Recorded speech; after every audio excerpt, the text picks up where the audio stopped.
All right, I want to thank you guys for joining us this afternoon. I do believe this is kind of an unusual setup that we have, as they were dancing here previously, as I understand it. And so we're all up against the wall, and if you feel like getting up and dancing a little bit, well, maybe we can do that too. Good afternoon and welcome to the 39th CALLERLAB Convention in Nashville, Tennessee. Today is April the 2nd, and this is the social session at CALLERLAB. My name is Mike Seastrom. I'm from Los Angeles, California. It's nice to be here in Nashville, and it's nice to be around where there's people of like mind. I think we're all kind of excited about what we do, and this is one of the places that we can share it is at these conventions. I want to list my panelists, or at least introduce my panelists before we get started. Janet Olivieri, and Janet is chairman of the Partners Committee, right? Vice chairman. Oh, that's right. You are now vice chairman, but she has been chairman and very involved with the Partners Committee for a long time. Her husband is Mike, and Mike's also involved quite a bit in CALLERLAB too, and we appreciate their input and their contribution that way. Pam Clasper is the chairman of the Research and Development Committee, and her husband Barry is also a member of the Board of Governors. We're pleased with Pamela's contribution here too. She handled the orientation session last night, and I heard great things about that. That's always a fun session. It's always well attended too. Lee and Barbi Ashwill are from the NEC, and you guys are presidents of the NEC right now. Past. I know what it's like to be a past. Anyway, it is.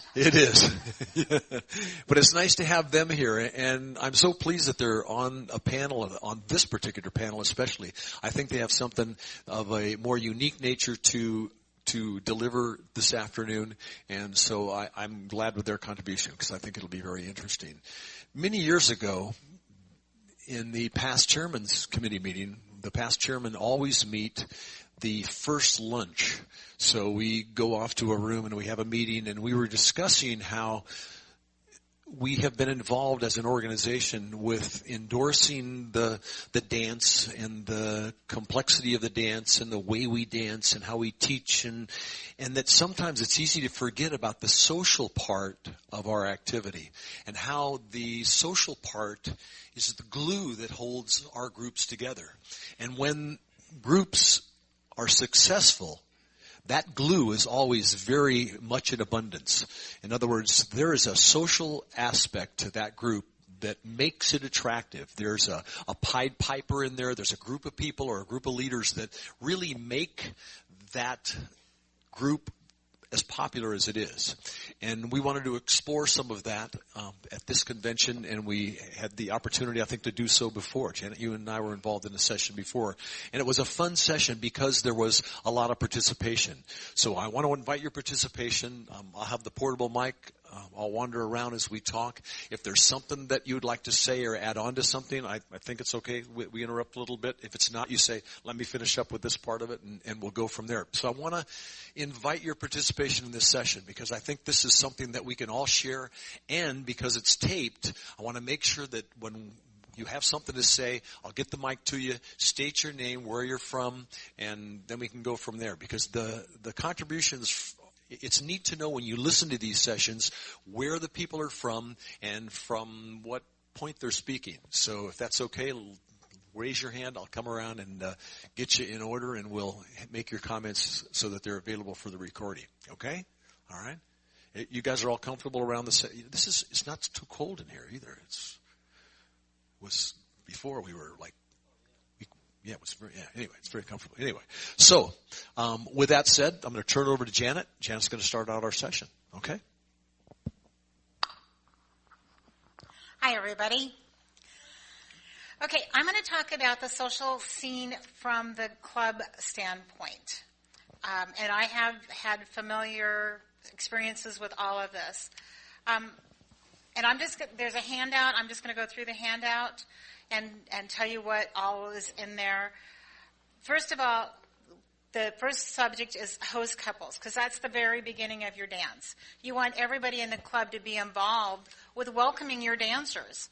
You want them to feel welcome, and they can do that by being at the door, greeting them when they come in. The caller also should be part of that greeting once he's all set up or she's all set up, the caller should be there greeting people too. That makes them more comfortable when they know who they're dancing to and they can visit with him a little bit. During the dance, when people are sitting out, because not everybody's going to dance every tip, going around the room and greeting people and visiting with them at that time and making sure that they're not being ignored and that they do still feel welcome. If you have new dancers, make sure that they're out on the floor, especially that first tip, because new dancers are shy dancers. I remember being a new dancer, and it was difficult to get me on the floor. Make sure that you are introducing your new dancers to your club members who are not angels, so they know who to go to with questions. Getting everybody involved to do the work is another thing. When you work and you play together, people have fun. You can take turns doing the duties, like being the host, putting out the food, doing decorations, cleaning up and setting up, the refreshments, promoting the dance, and banner stealing and retrieving. That's a controversial subject in itself, but if your club does that, make sure you get everybody involved in it. But don't burn them out on it. If they say, no, I don't want to be part of that, thank you very much. We'll get you involved someplace else. One of the things that we like to do, and Mike is known for this in our area, we do theme dances. And it's always fun. And this theme can be as elaborate as you want it to be, or as simple as you want it to be. Really elaborate dances we have a dance coming up that's a prom dance. Everybody's going to go like they're going to their senior prom. The guys are wearing tuxedos. The girls are wearing formals. They're going to have a photographer there. They're going to have the archway for pictures. It's just a real fun thing to do. They're going to crown a king and queen. It's a fun thing. We also have 50s dances where you wear poodle skirts and rolled up jeans on the guys. The music is all like 50s and 60s music, like you would hear in a malt shop. And the decorations and the food is all done in that same genre. A wedding anniversary. This was a fun dance. We had everybody brought their wedding pictures. And for refreshments, we had a wedding cake. And it was just a nice thing to do. It was in June, the wedding month. So that's a pretty elaborate, wedding cakes are not cheap, but it was well attended. Simple themes, though, can be just as fun. A dangle dance, one dangle, like a Valentine's dance when you get a heart or a cupid. Or you can do a dangle dance with lots of dangles and earn them throughout the night. Yellow rocks, the flashlight dangle for dancing in the dark, the crackpot dangle for dancing in the bathroom, which is really interesting. And you can either have them there available to just give away, or have them available for the members or the people to buy if they wish. A pie dance is a fun thing to do. All the pies, all different kinds of pies for refreshments. Special music. We really like this one. We just did a dance, and I don't know if you're on Facebook and if you're friends with Mike, it was a Disney dance, and he was there as the Sorcerer's Apprentice. And it was fun. And I was the Wicked Queen. And the pictures were all over Facebook. But disco, Western music, those kind of things. And then there's always like colors. There's transportation themes. There's vacation themes. There's just like, if you can think of it, it can be a theme. There's also special tips during a dance. The mixer tip is always fun. We have one club that does a mixer tip on the third tip of every dance. And it gets people to know other people. And we also have non-dancer tips if there are people there who do not dance. We currently dance in a restaurant, so we always have non-dancers. And at some point we will try, if the people seem interested, we will try to have them come out and join us for a simple teach and a sample dance. Get more people involved, get them in your next class, and grow your clubs that way. Social scene refreshments. When do you have refreshments? Food is the universal social event in the world. You can do it during the dance, and this gives your dancers a chance to munch all through the dance. They get to visit between tips. There's no running out of the room or leaving before. Excuse me. It's just a good time to do it that way, and especially if you have to be out of the hall at a certain time. Like, you've got to be out at 10:15, absolutely no later than that. Snacks during the dance is a good way to do that. After the dance is also, if you have to have your food in another location, after the dance is a good time to do that, if it's in the basement or another room. And that way, do it after the dance. You don't lose your dancers during the dance. And the last thing is the after parties. After parties can be so much fun, and it really builds the camaraderie of the club. It builds that friendship, and I think it's one of the most important things to do. At the dance, you can have a potluck. You can do skits. You can do a talent show. Anything that brings those people together in an environment that's not dancing, so they can visit, they can laugh together, and they can do something other than dance. But you want them to dance too. So during the dance, before, after, something like that. The other thing we do is after every dance that we have at our club, we always have an after party. Every single week, every single Tuesday night, we end the dance at 9 o'clock. We go to Wendy's. The manager knows us. We take over the lobby, and we're there until they close. They close at 10 o'clock. And everybody knows that's where we're going, and we have a great time. Another club, we always go to Perkins afterwards. So invite them, tell them, we're going over here to this place. We want everybody to come. If you can't, we understand, but we really would like to have you there. And that's where we really get to know each other. Let's see if there's one more thing I was thinking of. And I can't remember what it was. If I think of it, I'll let you know. Any questions? All right, any questions? I'd like to she's got some great points here that she's made, and she started out with, the host couples and getting everybody involved. Does anybody have something they'd like to share that they're using that is successful? Even theme dances. I mean, there's an awful lot of ideas for theme dances, and I see some people writing things down. This is also neat stuff for the recording as well. Are there theme dances that you guys are using, or something that you've worked with in your club that works out? Anybody have anything to add to that? Yes? I'm Dorothy from Louisville, Kentucky, and our club has, throughout the year, we have several themed dances. We did a 50s dance and a Hawaiian dance, and we always have our caller dress up. So we always have a good time at those dances, and we always do the theme food, and we always have a good crowd for those dances. You say you get everybody to dress up. Does your club participate and dress up quite a bit? How many have clubs that participate in the dress up part of it? Anybody has a hard time getting people to dress up? I mean, sometimes that's not always easy to do. But anybody have an idea about how you get more people dressed up, or? Yes. You can have something, quote, dress up that doesn't need to be really fancy. One club that Barry calls for from time to time, in the middle of a very drastic snowstorm, whatever, in February a couple of years ago, they were having a club dance, and the president of the club decided about a week before, they knew it was going to be terrible weather, let's have a Hawaiian shirt dance. So it doesn't have to be fancy dress up. It's everybody wear a Hawaiian shirt, and we're going to have a prize for the best Hawaiian shirt. And some people wore leis and other things. And the prize was like a $5 coffee card at Tim Hortons in Canada. I'm sure Dunkin' Donuts would have something like that.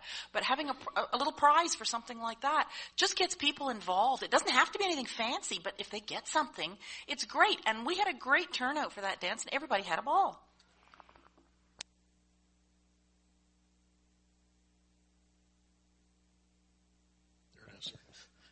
Hi. John Shanks, Hagerstown, Maryland, formerly Southern California. Couple of things that work well for the club that I was in Southern California.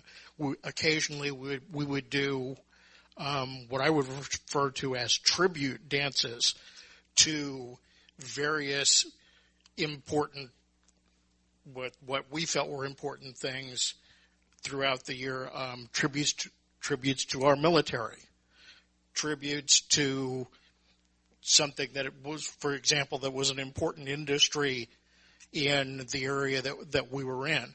A couple of examples of that were things like aviation. We were in Palmdale, California. The railroads, because again, that's something that is so integral to the life of our country. Another thing that we would do also is the club usually, like once a year, we would have a cooking contest of some sort. Usually it was like a chili cook-off. And we would designate one dance where, everybody would bring in their prize chili recipes and see who whose chili recipe the club liked best. Worked really well to bring people together. Our club on Easter, or on the Saturday before Easter, are having a Easter bonnet dance, and everybody's decorating an Easter bonnet, and the men are decorating their hats. Mike Perkins from Clinton, Oklahoma. We had a dance on Elvis's birthday, and we asked the caller to play all Elvis music, and he came as a regular caller, and during the break of the first tip, he went and dressed up like Elvis, called the rest of the dance as Elvis. And, of course, during the dinner break, all the girls had to have their picture made with Elvis. Yeah, photographs at a dance. Having someone that take photographs is great. Go ahead. Barbi Ashwill. I don't know that you'd call this a theme dance per se, but it kind of fits along there. I was the instigator a few years ago in our club to do an amateur night and worked very closely with our caller and our cuer. And you would be amazed at how many people participated. They could either cue a song or call a song, and the callers and cuers, like I say, donated their time to help these people. And it just brought a lot of camaraderie to all the group. Yeah, let me just jump on top of that. There's an awful lot of callers that begin their calling careers at just an event like that. And I think if your club has never done that before, think about doing that. Talk with your caller or whoever your group is, and see if you can't arrange to have one of those, just in good fun. And like I say, we need more callers and cuers, and that's a great way for them to get started. Shirley Claflin from Nebraska. We have a couple clubs that have one dance a year that's all gospel music. All the music used is gospel songs. Okay. Yes. Pam Clasper again. One thing when we talked about this, people love to see the hall decorated, and the more decorations, the better. Well, just remember to go to the dollar store. It's amazing what you can get at the dollar store, and at least the ones around us, and they are wonderful for those tacky, I remember the Valentine's dance Barry just called recently. They had the place just swimming in hearts and cupids and all this stuff, and it cost them like $15. So it's the dollar store is really a great place for all kinds, and for things for costumes, for little bits and pieces and stuff. It's a wonderful resource. The atmosphere of the dance is critical. When you walk in, think of the lighting of your club. Think of that too. But the decorations, all of a sudden you walk in and it's like, hey, there's a party going on here. There's a whole different change of attitude. So don't downplay that decoration thing. One thing we do for decorations at some of our dances is we use the little clear Christmas lights. If you string them around the edge, it really livens up the hall. You can keep the hall a little bit dim. Thank you, Mary. Anybody else comments? Questions? Paul?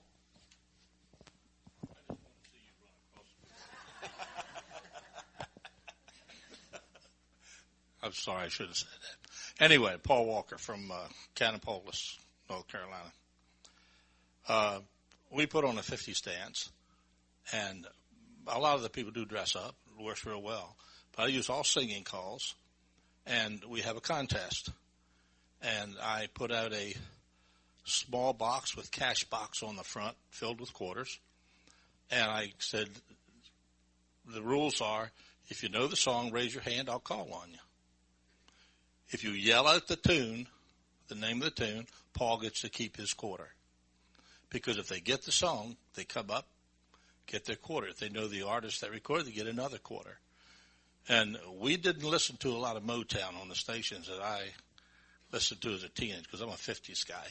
So I went and got some Motown records. I didn't think nobody would know these. So I got these, the $1 coin with the Indian on it, I think it was, came out. I got a bunch of those. I think it special bonus this time. Name this tune. I put a Motown on that thing, and this woman raised her hand. She got my $1. I'm telling you, you would think they were winning the lottery. They would run up there, and one guy got so excited, he yelled out the name, and I said, I get to keep my quarter. And it really is exciting. I can't believe how exciting it is that these people make that big a fuss over a quarter. But our gospel, we have a gospel song dance every year, and we draw probably 5 to 6 extra squares, and there's 3 callers get together, and we do the harmony, and it really, really sounds good. And you ought to get some other callers involved in it. The business with the quarter, it's all part of the game. And I think that they just love the games. One year, Barry was calling a Halloween dance for a local club. And they said, say what kind of games or whatever. And he just went and downloaded a whole bunch of sort of, quote, scary music, including things like the theme from the Munsters and whatever. And he played just a little snippet. And they all had to guess. And, and then we had little prizes. Again, just something small and simple, but it was this contest among the dancers, and it just got them so involved. They loved it. Just this little, 10 seconds of music or whatever from all these, quote, scary things. It was great. Paul's brought up a great point. The interaction between the dancers and the callers. The interaction. And when you win something, it's not what you win, it's the fact that you won. And that creating that excitement that comes from the floor to the stage and back and forth is fun. And it really, that interaction is a key part of our sociability of the dance. It gets people that sometimes you would never think would speak up, and all of a sudden they're on, and it's they're really with it. And so it's fun. That adds a huge part of that. Anybody else? I just have one more thing to add. We did a dance, the dancers request dance. And what we did is we had lists all around the room of things that Mike had that he was ready to do. He probably had 200 songs on there. And the dancers would write down their request and then throw it in a box up on the stage. And Mike would strum up and he would pull a dance. And that's a song. And that's what he would do. It was an all-singing call dance. But it was so much fun because the dancers were like, is he going to play my song? Is he going to play my song? And they got to choose. They got to program the dance. And they loved it. Ruby Nicholson, Montgomery, Alabama. Hobo dance. People dance in hobo costumes if they like. And also bring a can of food, of a vegetable. And it's dumped all together with a little bit of hamburger meat. And when it comes time to eat, you eat out of your cans. So everybody brings a can and you dump it into this big pot. So you're making this communal stew, hobo stew. That's a great idea. That's a great idea. I love it. Don't take okra. Okay, you got that tip? Don't include okra because it sticks to the bottom of the pan. That's a good tip. I like that. Listen, if we move along one more notch to specialty tips, are there tips that anybody uses in their clubs or their dances or as a caller that particularly go over something that's different, some kind of a different sort of a tip that you do? I mean, there's rectangle squares, hexagon squares. We've got things like that listed here. DVD, progressive squares. Scatter promenade, 2-couple squares type of things. There's the things you do. Say that again. K.O. Jeans, Spring, Texas. Archie squares where the guy dances the girl's part, girl dances the guy's part.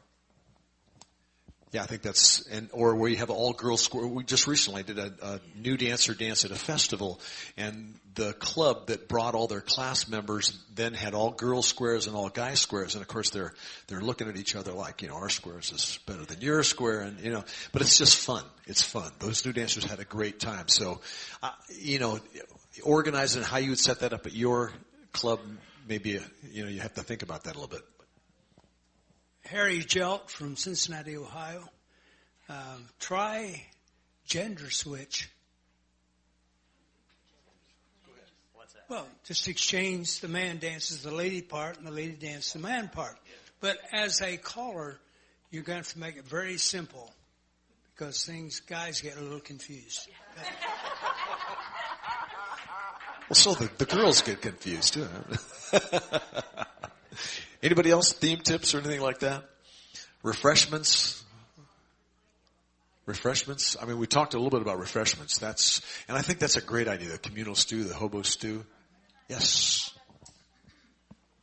Dorothy from Louisville. When we have food at our dance, we seem to draw more people, but they seem to want to take out 45 minutes of the dance to call. Is it appropriate for the caller to go ahead, for the ones that are willing to dance, to go ahead and call? Yes. Wait, Paul. If you want to see some interesting looks on people's faces, when you have that hobo dance and you bring food, because we do that too, get yourself about 7 or 8 empty cans of Alpo dog food. Ooh. Just a comment. My opinion about that. Yes, it's definitely, particularly if there's ongoing refreshments, parts of the group are gonna, and if you're expecting a good crowd, you can give people different stickers as they come into the dance that they'll eat at different times.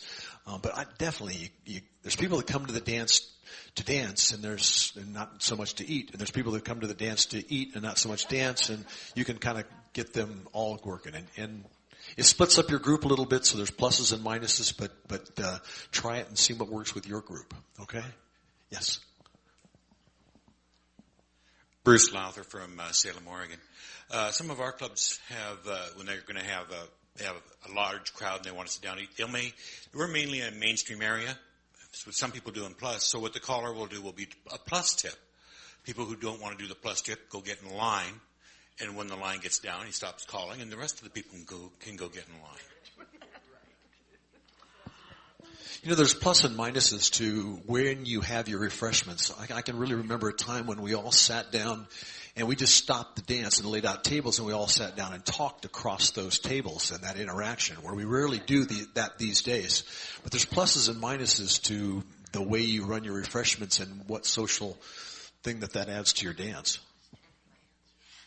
We had an evening where all the men made refreshments. We had kegs. They wrote their recipes down, and like one fella had his mother's recipe for something and wrote this down, and it was a big success because everybody loved it. I've seen the men's cake bake and the men's cookie bake, and we have a contest and that's always fun. And you're absolutely right. Bringing their recipes and that kind of thing is great. Yes. So I have a question for you, because I'm experiencing this more and more in a lot of the clubs that I guest call for, and even with my home club. We're all leaders here, but our clubs are starting to get lazy. I guess they don't want to work. It's hard to get people to work. And so, these are all great ideas, but I'd like to hear what some of you guys are doing to get it from out of your head and into the idea, or, into the heads of the members that are on your club, so that your club actually takes the action to do the decorating and do all those kinds of things. I think a lot of us have different ways that we go about it, and I'd like you to share how you're doing that. Mike, I can start. Yes, Pam. I'll start off. This one club I was talking where I mentioned the Hawaiian shirt, the club had sort of been in decline and not doing as much. And really all it took was a couple of people that were like the spark plug and start simple. Like I said, like this Hawaiian shirt theme. And she just said, it's miserable outside. Everybody wear your Hawaiian shirt. And I mean, so if you did or didn't, it didn't really matter. And Barry was calling, so he knew ahead of time, so he, had a couple of appropriate pieces of music. And I mean, and it just goes, and this kind of stuff fed on itself. But that's what it took, was a couple of people as spark plugs, willing to sort of, in a sense, go out on a limb on their own and do it, but start with just something simple. And then you'd be surprised. This club is now growing and doing more elaborate things and, doing very well. But all it took was a couple of people willing to stick their necks out and make a couple of suggestions. But they did start small. They did start with something simple as opposed to trying to do the vegetable stew all at once or something like that. And try it incrementally and get people's enthusiasm back. Yeah. Mike brings up a good point. There are clubs that don't have the leadership or have that spark plug, and how do you as the caller institute that? I think that would depend upon if you're the club caller and you have a little bit more influence on the group, or if you're the guest caller coming in. How do you go about stimulating some thoughts and some motivation into the group that leads that? That's a difficult question.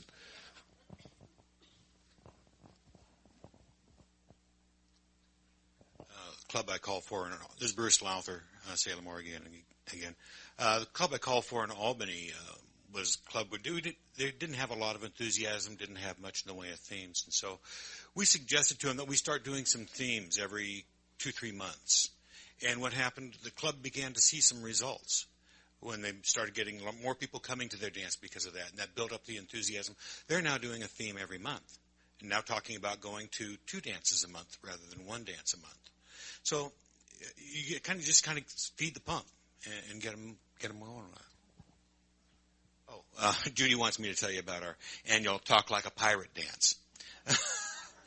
In Albany, there's a group that got started a National Talk Like a Pirate Day, and it's in middle of September. And so we hooked onto that and started an annual Talk Like a Pirate dance, and we do that every October, and it's a big success. People come dressed as pirates. Almost everybody does, to a varying degree.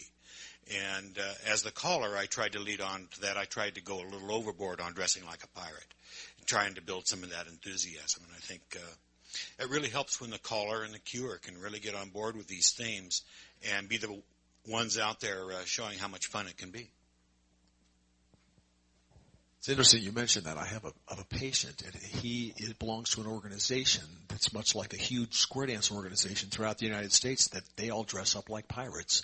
They go to conventions, and they're the pirate thing, yeah. And I said, you're kind of like a square dancer. And he said, yeah, we're like this group that dresses up like pirates. Claudia from Spokane, Washington. We have one club in our area that really has 2 really big dances. One is everybody's birthday dance, and in January they have everybody's birthday. They have 12 tables, and there's 12 different cakes, and if you have a birthday in January, you go and visit with those people with the January.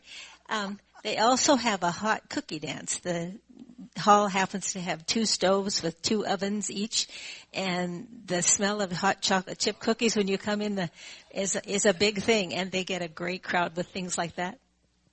That's a fantastic idea. We used to have a weekend where every Friday night we baked cookies, and boy, people come in and what a great way to start the weekend.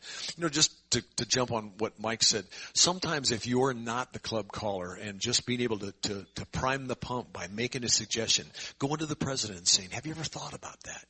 This club down the road is really doing well, and this is one of the things they do. Sometimes you can get that going, but we are cast into that role as leaders, and we can sometimes prime the pump ourselves, and that's a great point. We have an annual Christmas party for our club, and we are a guest caller club. So our group plans themes for the next year at the Christmas party, and we assign those themes then to the host for that month, and they then plan the decorations and the activities that go on for that theme. Another thing, on an anniversary dance, we kind of picked a month that a lot of people had anniversaries, and had the man carry the lady around in a wheelbarrow during the dance. So that's a little fun. Okay. I'm trying to envision that right now. When we did that one time, it got real ugly. Georgine from Washington State. Our club is a small club. We have 6 couples, and not all of them can dance. But we did a theme for the year. We did The Penguin Goes Round the World. And so each month the penguin, which is our club mascot, went to a different country throughout the year, including Germany in June, because we celebrated Christmas. It was July, Christmas in July. And he went to China, and he went to Africa, and so each month when we did, including Ireland, each month that was the theme, that's what you dressed as, that's what the food was, and that's what the decorations on the wall were.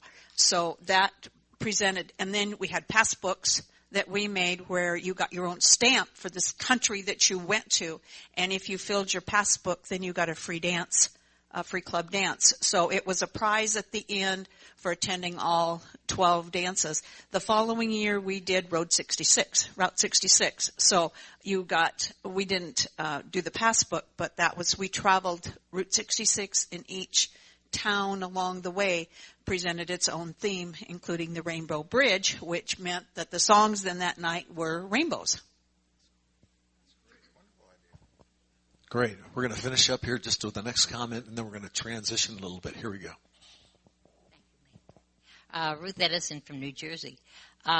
We have one club, and the man does all the cooking, and he does all sugar-free things because so many people are diabetic today that he makes sugar-free Jell-O in little cups and puts whipped cream on top of them.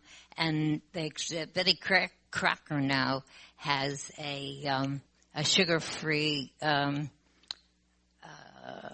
cake mix, and she's the only one that has it though.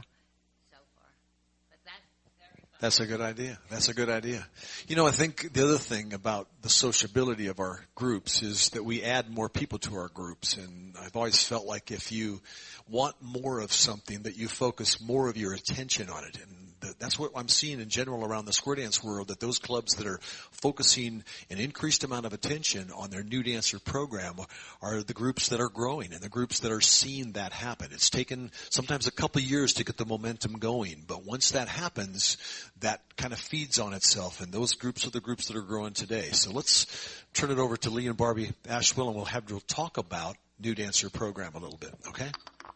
Good afternoon. I'm Lee Ashwill, my wife Barbi. We're from Salem, Oregon, and I don't know why we're on this panel because we're both antisocial. We will do the Huntley-Brinkley thing for you, and Paul Walker, you don't have to worry about me coming to your dance when you have stew. No way with Alpo. New dancer dances, the first thing we need to do is get students for a new dancer's dance. Some of the ways that have been effective in our area is lawn signs is one of the best things that we found to do it. People have advertised on Craigslist. A banner over the street in the city where you're having your lessons has been effective. It's our belief that the first lesson needs to be a dance. The minute they learn 2 or 3 moves, you can have a dance. You could also introduce other forms of dance in the lesson, such as line dancing, round dancing, or contra. If they choose to go on to those types of dancing and not stay with the square dancing, we've still got them in our activity. And a gain is a gain. Hi, I'm Barbi. One of the things that we have tried that's been very successful is bringing the sociability into our lessons with our new dancers by having a meal beforehand. And we usually don't do this on the first night, but maybe second or third night when they're feeling a little more comfortable, we'll do a spaghetti feed or bring in pizza, or we could just make it a potluck. But we do that like an hour before the lessons begin, and that gives them a chance to sit down with the angels who are there and have this social conversation that goes on that you get a little bit at breaks, but this just kind of is like an icebreaker for us. Also, speaking of breaks, one of the things we found that works really well is if a lot of places will have tables and benches. We like to see an arrangement just exactly like this room is, with the chairs around the hall or in a circle. It makes it a much more intimate setting, and a lot of conversation can go on. And a lot of times our angels are astute enough that if they see a new dancer's been having a problem with a particular move, they'll say something to our caller, who is also a part of this circle, and say, can you espouse a little more on this particular move? I really wasn't clear on that. And it makes everybody feel successful when they go back out on the floor. Another thing we like to do also is to involve our new dancers in as many of our club activities as we can. Generally, we start lessons in September. Lee's going to talk to you a little bit about some special dances that go on starting towards Thanksgiving. And I know every year we always make sure we get our new dancers to come to our Christmas dance. We make arrangements with our caller to call at least a couple of tips that they're able to dance at that level. And our club members know this is going to happen. We've done this for many years. But I think the sooner you can get them involved at your club level in activities and meeting your other club members, because if your clubs are a lot like ours, you get the same people over and over again who are the angels.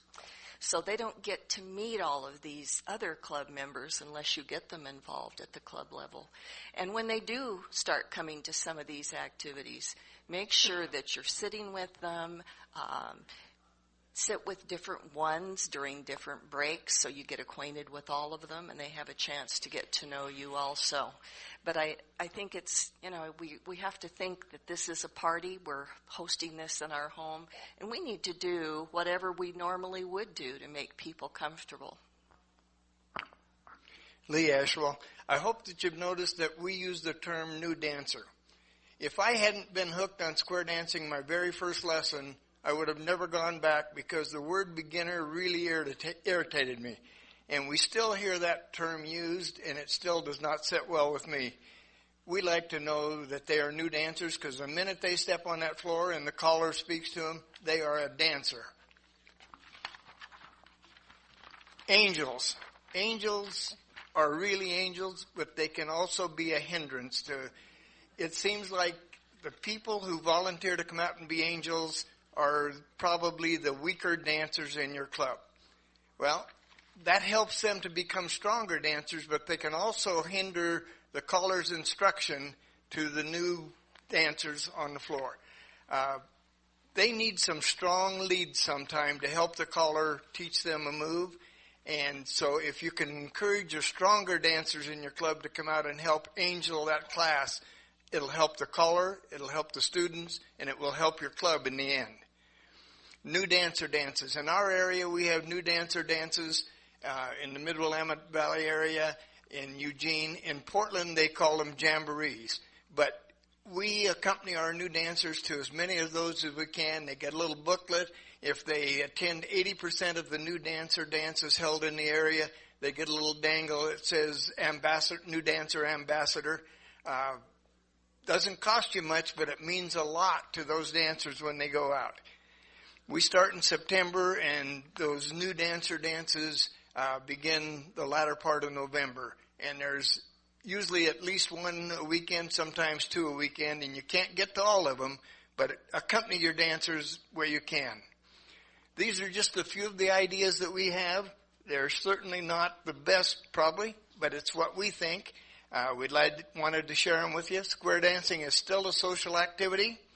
As long as we keep it social, I think we'll keep growing.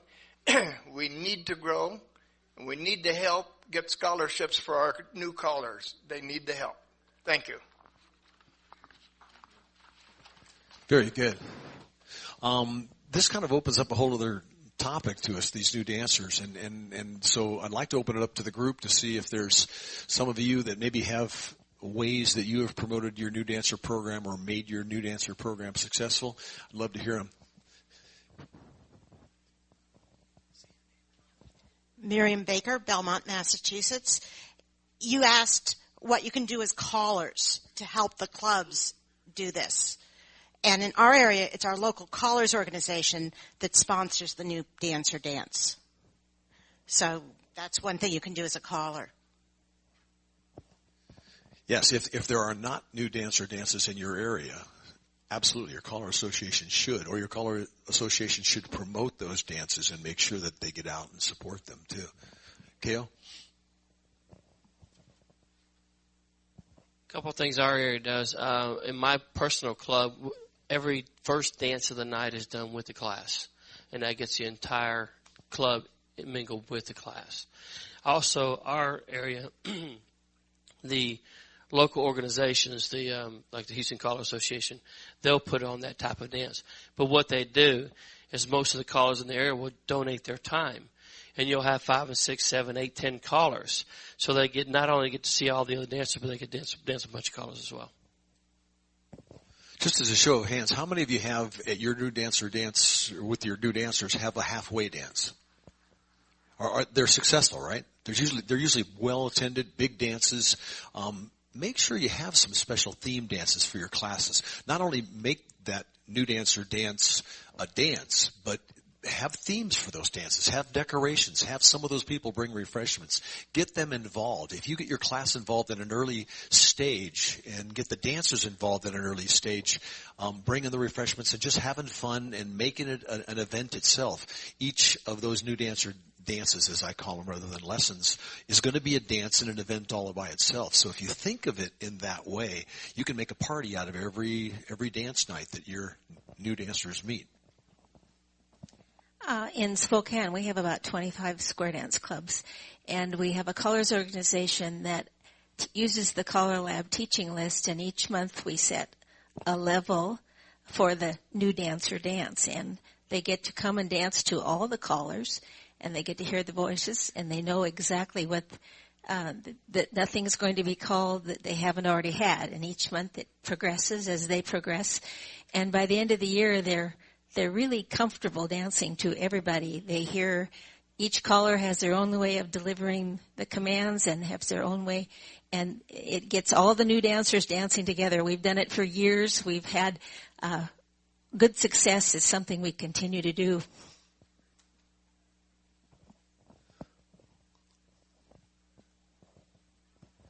Bruce Lowther, Salem, Oregon.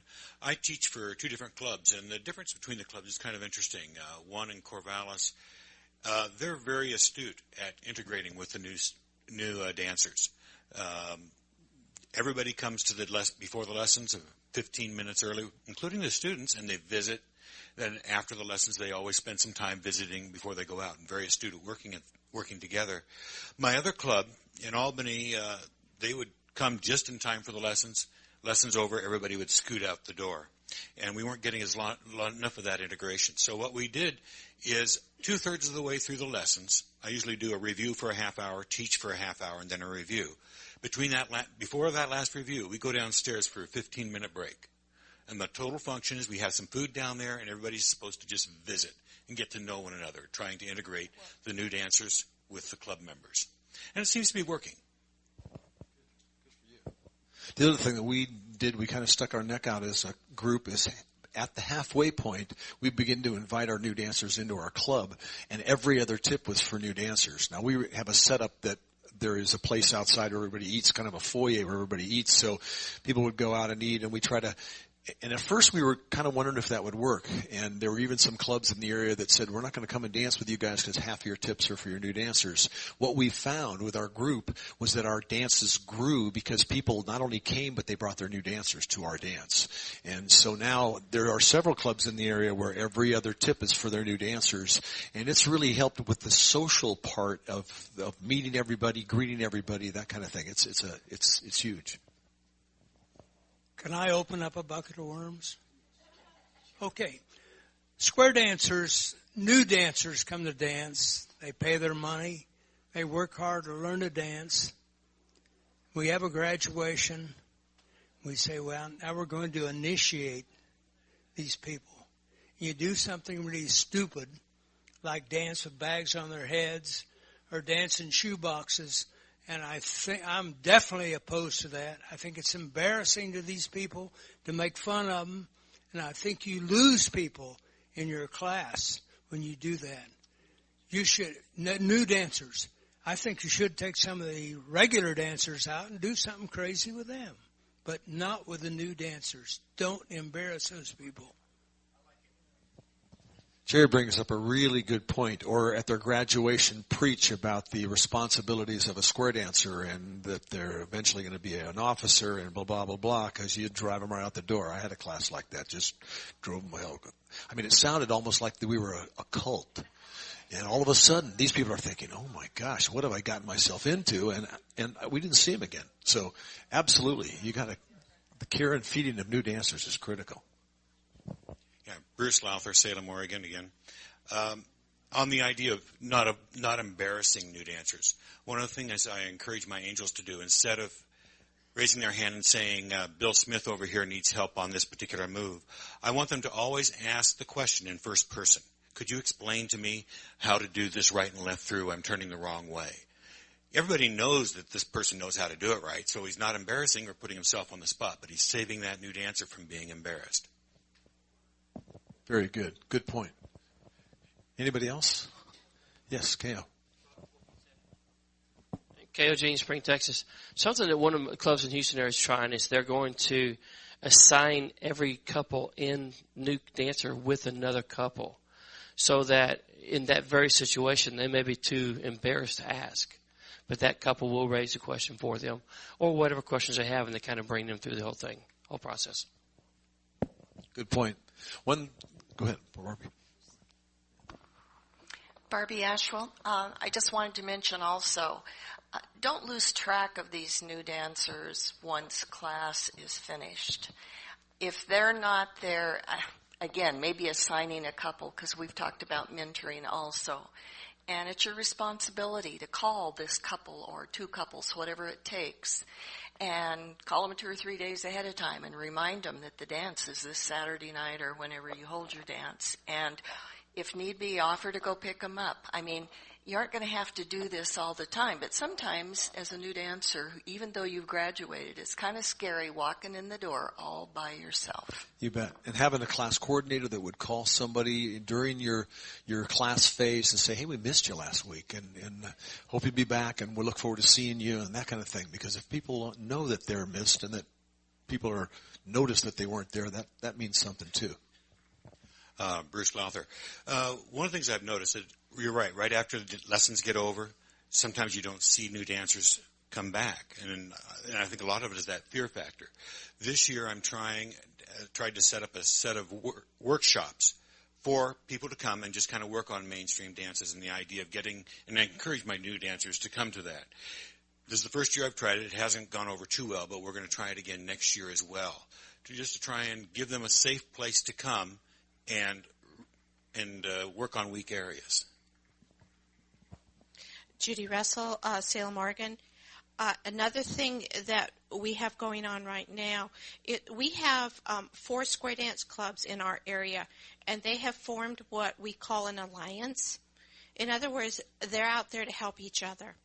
So we have a group, one of these clubs is teaching new lessons, and it's out of our normal time frame. As Barbi said, we normally teach in September. So what this alliance has gone and done is they're supporting one another by each of those 4 clubs is creating a new dancer dance specifically for those new dancers so that they have some new dances to go to that they'll feel comfortable in. Bruce Lowther, just another piece on this alliance. The clubs are really actively working to support one another. So if one of the clubs has a birthday dance and they get, I think, 3 special dances, then the other clubs are supposed to come to that dance. Now, we have 2 clubs that dance on the 2nd and 4th. So if one of those clubs is having a special dance, that other club is expected to go dark and come visit them. And this mutual support has really helped these 4 small clubs stay in business. Great point.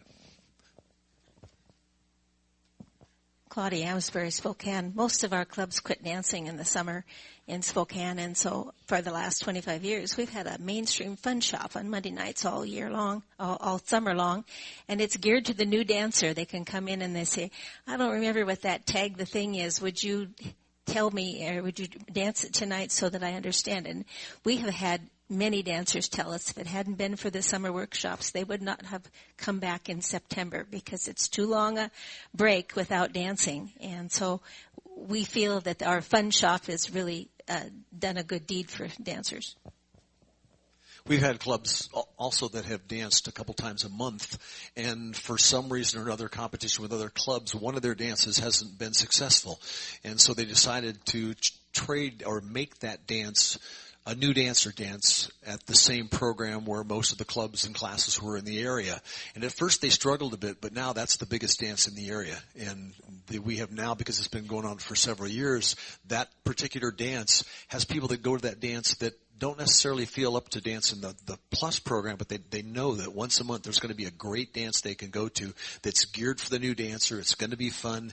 And we've now got a nucleus of dancers at a class level that are a class program that are really enjoying dancing at a less frequent basis. But when they get more time, there are a lot of younger couples in there. When they get more time and their families get to the point where they have more time, they'll go on perhaps. Jim Dellery from Salina, Kansas. One of my pet peeves in square dancing is when you get out there with a new couple and someone, or if the score breaks down, someone always asks, who broke the score down? What happened? I always take the blame. I don't care who did. It doesn't make any difference. Let's square dance. I just don't understand why they even ask the question. It's stupid.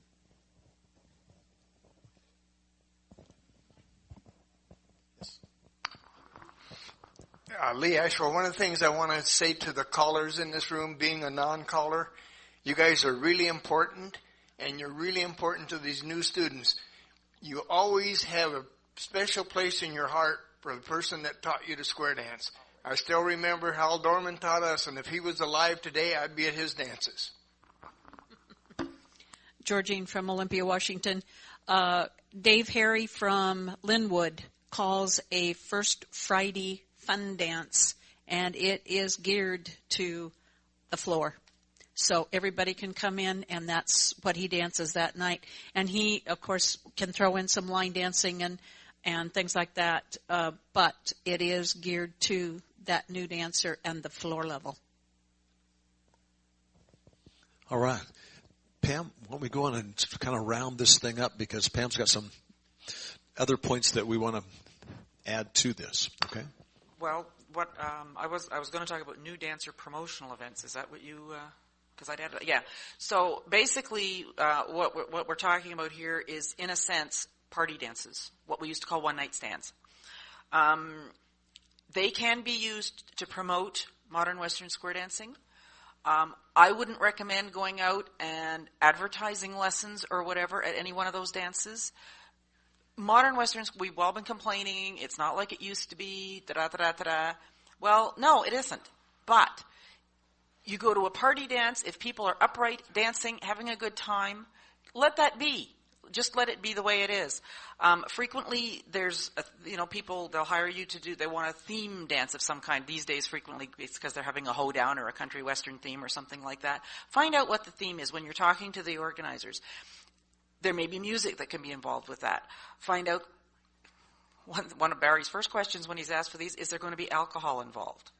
Because that will make a big difference on what dance you do, or whether you'll even take the booking. Some people won't even do anything with if there's alcohol involved. I know other callers who say, it's great, they've had so much to drink, they don't care, I work for half an hour, do circle left, circle right, and make a whole lot of money, that's fine. Some want to deal with that, some don't. So, and ages. He did one party night. There were people on the floor from age 5 to 75. Now, the 5-year-olds didn't do too much of what they were supposed to do, but they were having a ball. So who cared? And that's what matters. And family. It was a church fundraiser, and the church was just thrilled because they said, this is something the whole family can do together. And, so find out all those kinds of things. And that group, what I put, there's handouts here, by the way, if you haven't picked them up, there's 5 different handouts here for you to collect.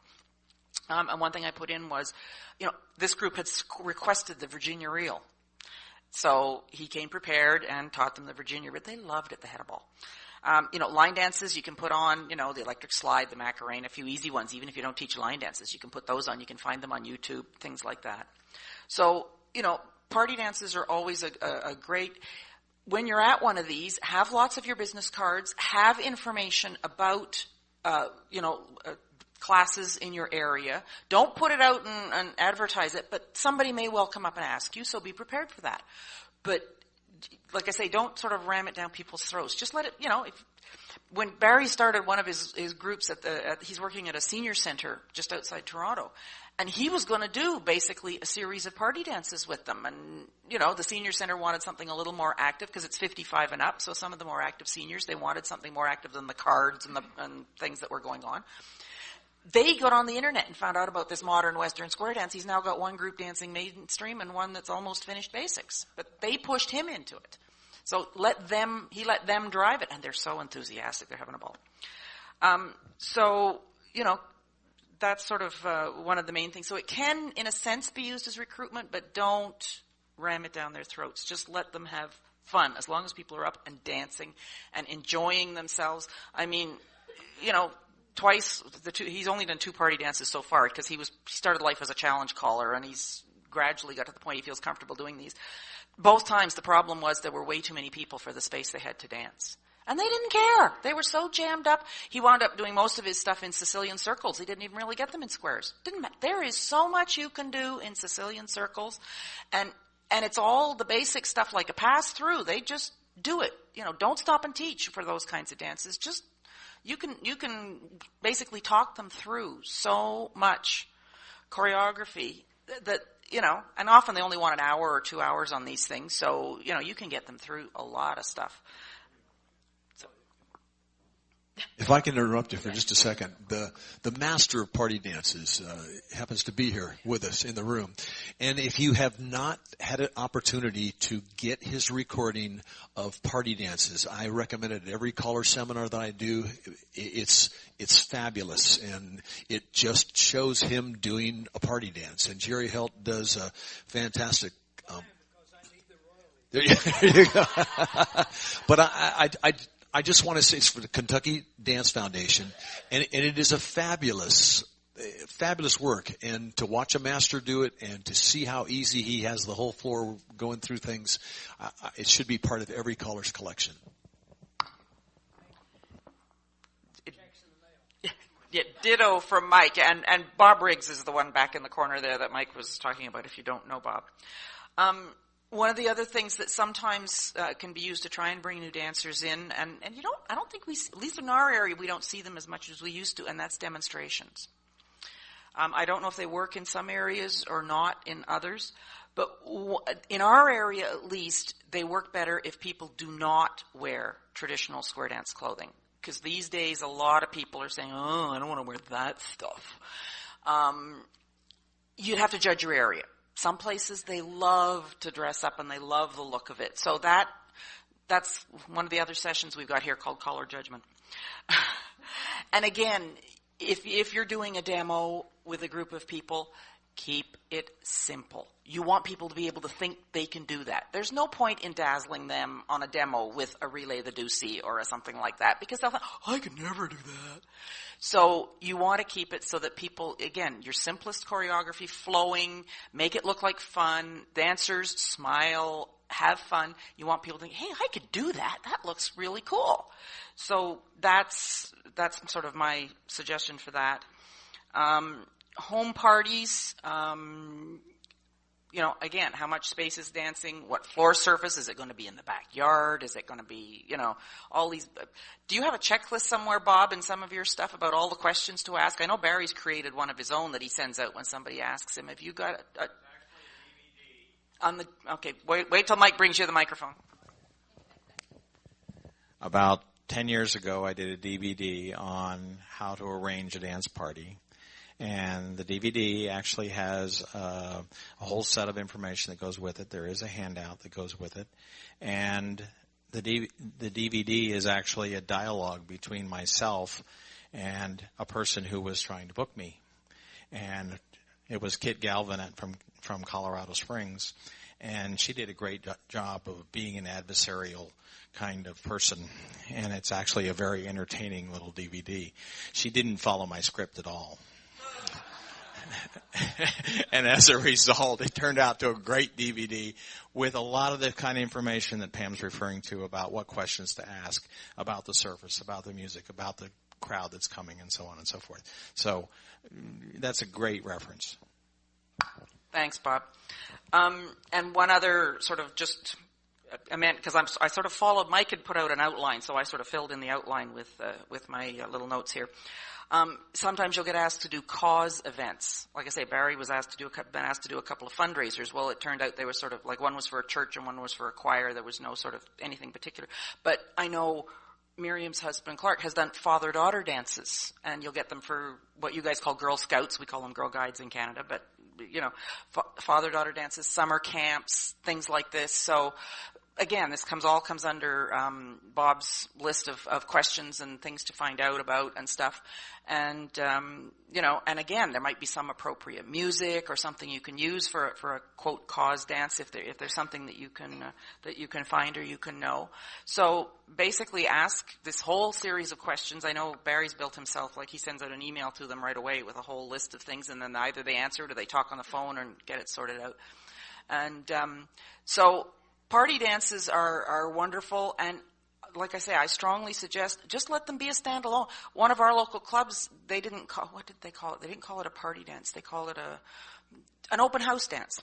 And they weren't about to start lessons or anything. They just said, let's just have an open house this afternoon. It was a Sunday afternoon, and people had a ball. And he called for, 2.5 hours, and people had a great time. And they did take names if people wanted to leave their name for, several people said, well, where can I find out more? Can we do this again? And they wanted to just have a series of them. I know, Mike, at one time you were trying a series of ABC dances. It turned out successfully and all the rest of it. So there's another option. There is I haven't got the name of the website, but it's like ABC I forget. Anyway, it's ABC Dances.